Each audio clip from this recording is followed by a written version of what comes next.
You're already a friend of mine because you're tuned in to the Get Well with Me podcast. And I want you to come and hang out with me this Wednesday and experience the magic of a live group hypnosis session on Zoom. So look for the link to sign up for Wellness Wednesday in the episode description. And don't resist the urge to click that link because I'd absolutely love to see you there.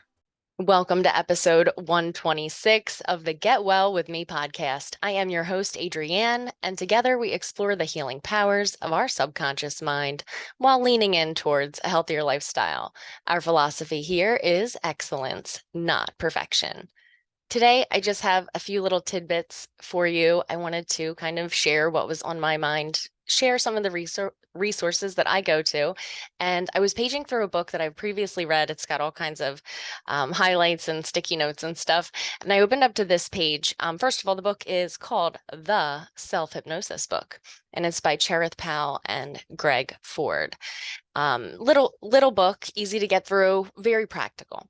If we can accept the concept of psychosomatic illness, then surely we can accept psychosomatic wellness.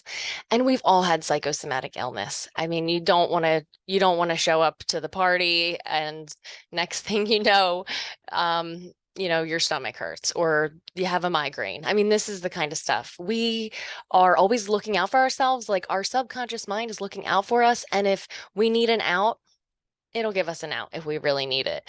We also have to look for secondary gain. There was a time that I was injured and my son drove me to the urgent care. And I thought to myself, wow, like this is really nice. Him kind of doting on me, taking care of me, worrying about me, showing his affection. Um, I thought I could get used to this. I fortunately had enough awareness to kind of reject that thought and just be in gratitude for it. So, secondary gain. Sometimes we have a reason that we behave the way that we do or that we find ourselves in certain circumstances. So, deepening your level of awareness of what you do and why you do it and what you may inadvertently get out of it, that really is important. Okay, so back to the concept of psychosomatic wellness.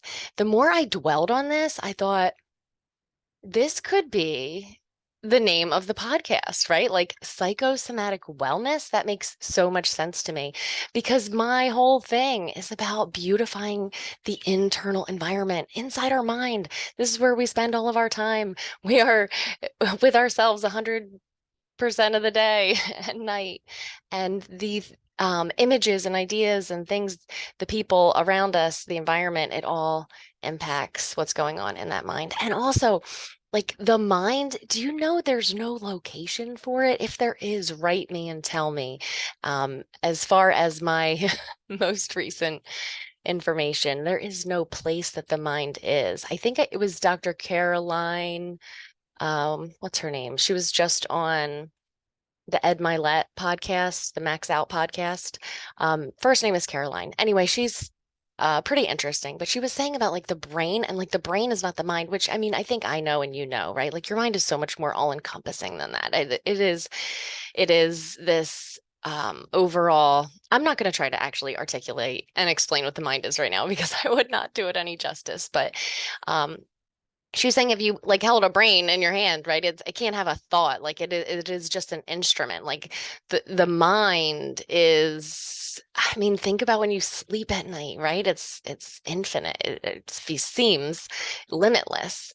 And then we wake up into this reality where there are limits, right? Where we can no longer fly or whatever we're doing in our sleep.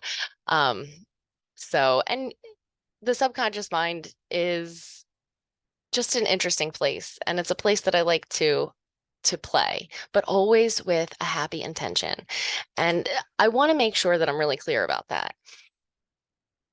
For me, hypnosis is using the imagination on purpose. That's all that it is. It's like a child, they play, they pretend, they go into their own world. That's part of how they learn and make connections. And if you have an idea for your life and you want to realize it, then you can go into your mind and see it or play around there, try it on, see if it fits, all of those things. Okay, once again, back to psychosomatic wellness, beautifying your internal environment so that you're automatically healthy, programming your mind to your naturally healthy weight, and then adjusting everything else, almost like you're setting a thermostat, right?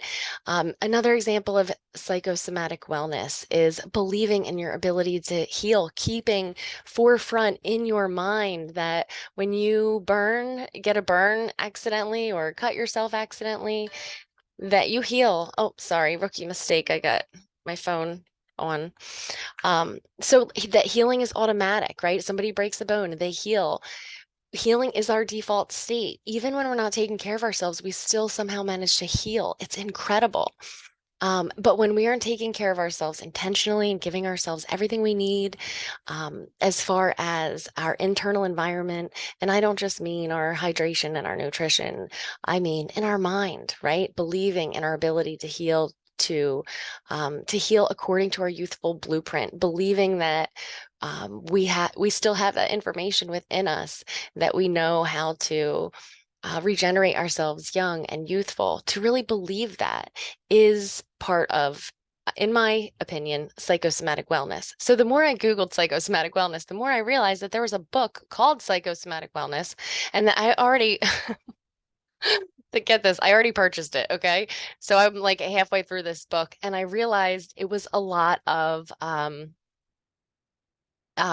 hypnotic scripts, or I think she calls them guided meditations, but it's by Dr. Candace Pert. And Dr. Candace Pert was a brilliant doctor who actually discovered about peptides and basically how our body generates chemicals according to the emotions that we feel and all of these different things. So fascinating reading.